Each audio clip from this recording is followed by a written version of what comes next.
Good morning बच्चों। जैसा कि आप सभी जानते हैं कि आपका first half yearly examination start होने वाला है।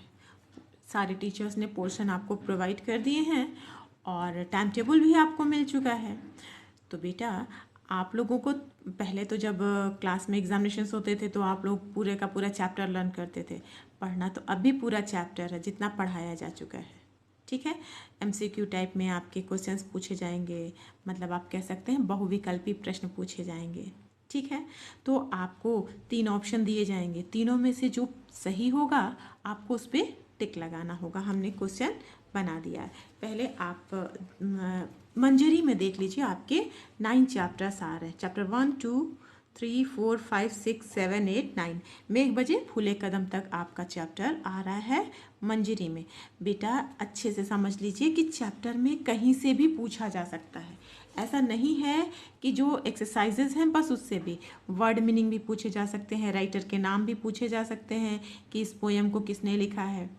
ठीक है। एक्सरसाइज भी पूछी जा सकती हैं। ठीक है। ऑप्शन आपको दिए रहेंगे, जो सही ऑप्शन होगा बेटा उस पर आपको टिक लगाना। जैसे आप इसको देख सकते हैं, हमने बनाया है जैसे निज भाषा उन्नत के लेखक कौन है।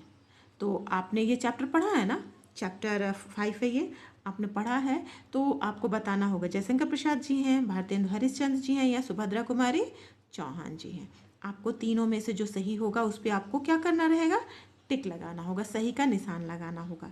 जैसे कि लिखा है कि जो भी ऑप्शन, जो भी विकल्प आपको दिए रहे होंगे, दिए जाएंगे, आपको उस पर टिक लगाना है। ठीक है बेटा, इससे आपको आसानी भी होगी, कोई प्रॉब्लम भी नहीं होगी इसमें। ये जैसे ये राजधर्म का चैप्टर है, इसमें चैप्टर के साथ साथ बेटा एक्सरसाइजेज भी हैं। एक्सरसाइज है ना, अभी पूछा जा सकता है ब्रह्मदत्त राजा क्यों प्रसिद्ध था, क्योंकि वो क्या था, धर्मनिष्ठ और कर्तव्यपरायण था। राजा ब्रह्मदत्त भेष बदल कर क्यों घूमता था। आपसे ये क्वेश्चन पूछा जा सकता है ना बेटा। आपसे जब ये क्वेश्चन पूछा जाए तो आप इसका ऑप्शन क्या देंगे, इसको कैसे लिखेंगे। जैसे लिखा है, ब्रह्मदत्त वेश बदलकर क्यों घूमता था, जासूसी करने के लिए, अपनी बुराइयों को जानने के लिए, या दुश्मनों का पता लगाने के लिए। किस लिए घूमता था, आप लोग को पता होना चाहिए। ठीक है। आपको बेटा सारी वर्ड मीनिंग पढ़नी पड़ेगी, क्योंकि कहाँ से वर्ड मीनिंग पूछा जाएगा ये पता आपको तो है नहीं। प्राची का अर्थ है उत्तर दिशा, दक्षिण दिशा या पूर्व दिशा। जो सही होगा तीनों में उस पर आपको क्या करना है, टिक लगाना है। आपको क्या करना है, ये सही है, ये सही है, ये सही, जो भी सही होगा उस पर क्या करना है, आपको टिक लगाना है। ठीक है। सेम कंडीशन बेटा आपका महान व्यक्तित्व में भी है। सेम कंडीशन महान व्यक्तित्व में भी आप लोगों को हमने बता रखा है कि कौन कौन से चैप्टर आएंगे। आप लोग को पढ़ाया जा चुका है 9 चैप्टर, ऋषि कुमार नचिकेता, वैदिक कालीन नारियां, राजा भगीरथ, महर्षि वाल्मीकि, महाराजा अग्रसेन, महावीर स्वामी, चंद्रगुप्त मौर्य, अकबर महान और गुरु तेग बहादुर। ये सारे चैप्टर्स मैंने आपको बता दिए। 9 चैप्टर आपके इसमें भी आ रहे हैं, महान व्यक्तित्व में भी।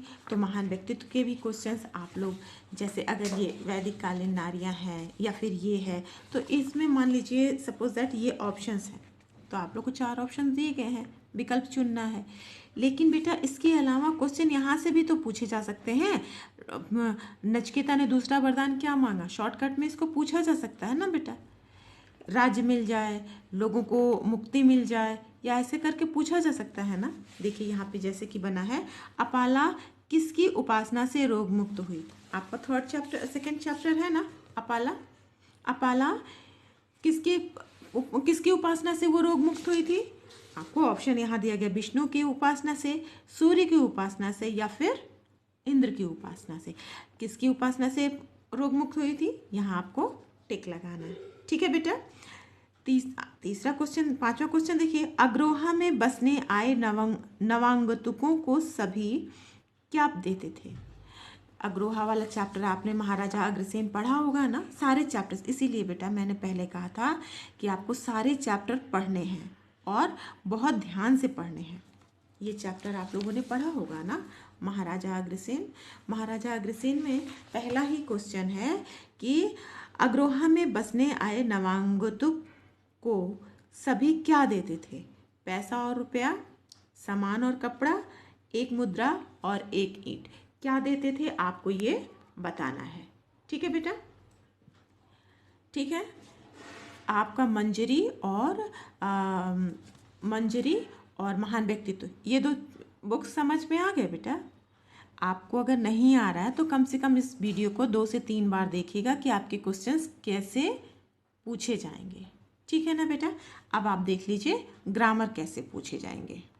पहले समझ लीजिए कि ग्रामर कैसे पूछा जाएगा। ग्रामर में हमने आपको 6 चैप्टर दिया है। चैप्टर 1 भाषा और व्याकरण, वर्ण विचार, शब्द विचार, संज्ञा, लिंग और वचन, और छठा चैप्टर है कारक। ठीक है ना बेटा। मैंने 6 चैप्टर दिया है, प्लस आपको हमने दिया है शब्द भंडार। शब्द भंडार में विपरीतार्थक शब्द हमने करवाया है, पर्यायवाची अनेक शब्दों के लिए एक शब्द, और हमने आपको तद्भव तत्सम शब्द विचार में तद्भव और तत्सम शब्द आए हैं ना बेटा। ये मैंने आप लोग को कॉपी में लिखने के लिए कहा था, भेजा था ना बेटा। आप इसको लिख भी लिए होंगे, हमने मई महीने में ही ये भेज दिया था, आप लोगों ने कर लिया होगा। और शब्द भंडार में भी हमने आप लोगों को ये भेज दिया था। शब्द भंडार में मैंने आपको बता दिया था, कॉपी PDF के थ्रू मैंने भेजा था। कितना विलोम शब्द करना है बताया था ना बच्चों। फिर पर्यायवाची कौन कौन से करने हैं, कितनी पर्यायवाची करनी है, कौन कौन सी पर्यायवाची करनी है, और फिर अनेक शब्द कौन कौन से करने हैं, और एटलीस्ट अनेक शब्दों के लिए एक शब्द में हमने 5 करवाया था। आप लोगों ने कंप्लीट कर लिया होगा बेटा। ठीक है। हमको फिर से पोर्शन बताने का मतलब सिर्फ ये है ताकि आप चीज़ों को भूलिए मत। अब आइए हम आपको बताते हैं कि क्वेश्चंस बनेंगे कैसे, क्वेश्चन पूछे कैसे जाएंगे। ठीक है बेटा। सबसे पहले आप देख लीजिए, हमने क्वेश्चन बनाया संज्ञा के कितने भेद होते हैं, तो आपको टिक लगाना होगा 1, 2 या 3। जो सही होगा उस पर आप टिक लगाएंगे ना बेटा। वैसे ही अब अगला क्वेश्चन देख लीजिए। घोटक का तद्भव शब्द है, तद्भव तत्सम है ने आपको दिया है लिखने के लिए। घोटक का तद्भव शब्द है क्या, हाथी, शेर या घोड़ा। ठीक है बेटा। जो सहा न जा सके उसे क्या कहेंगे, जो सहा ना जा सके उसे क्या कहते हैं। अनेक शब्दों के लिए एक शब्द में है ना बेटा, सहनीय, असहनीय या सहनशील। इन तीनों में जो सही होगा बेटा आप उस पर टिक लगाइएगा। ठीक है ना बच्चों। इतना आपको मंजरी, महान व्यक्तित्व और ग्रामर, ये तीनों बुक समझ में आ गई ना बेटा। अब हम आपको संस्कृत बता देते हैं कि संस्कृत में कैसे पूछा जाएगा। जैसा कि आप जानते हैं कि संस्कृत में हमने आपको 8 चैप्टर दिए हैं। 9 चैप्टर नहीं बेटा, पढ़ाया तो है मैंने, लेकिन चैप्टर श्रम एवं विजयते ये 8 चैप्टर हमने आप लोग को दिया है। इन 8 चैप्टर से क्वेश्चन पूछे जा सकते हैं।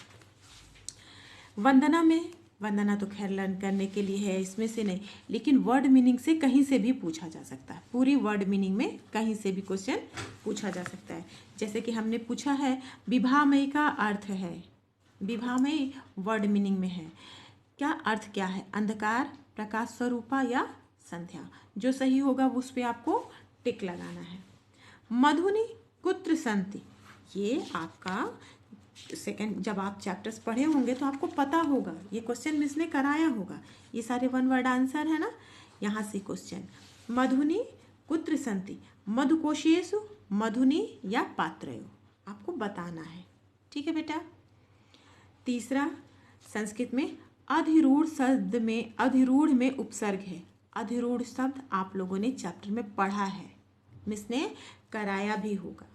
अधिक, अधि या आधी, उपसर्ग आपको बताना है क्योंकि ये एक्सरसाइजेज आपके बुक में हैं। ठीक है। जो सही होगा उस पर आपको टिक लगाना होगा।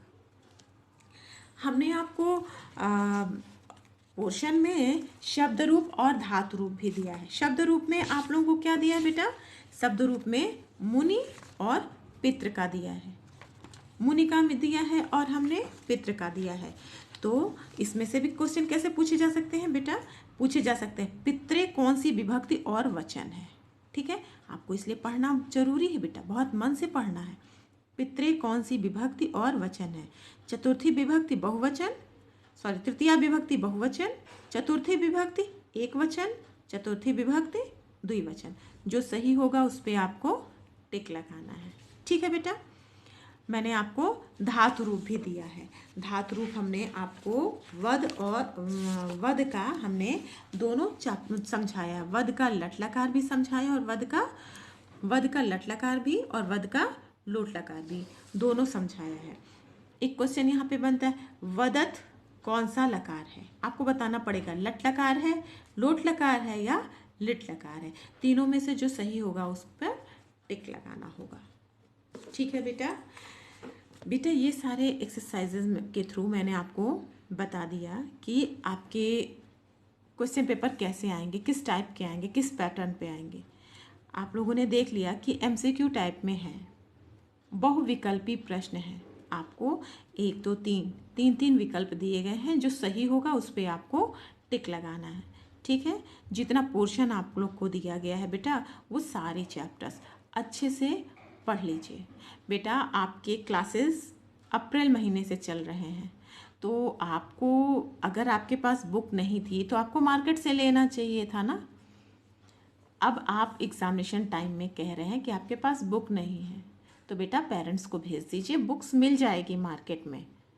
स्कूल से आप लोग को बताया गया था कि कहाँ पे और कब मिल रही है, तो आपको जाके ले लेना चाहिए था। ठीक है बेटा, अभी भी समय है, आप पेरेंट्स को भेज दीजिए, वो वहाँ से ले आएंगे। ठीक है, इस टाइप के सारे क्वेश्चन आप सब तैयार कर लीजिए, जितना भी पोर्शन में मैंने आप लोगों को बताया है। ठीक है बेटा, ऑल द बेस्ट बच्चों।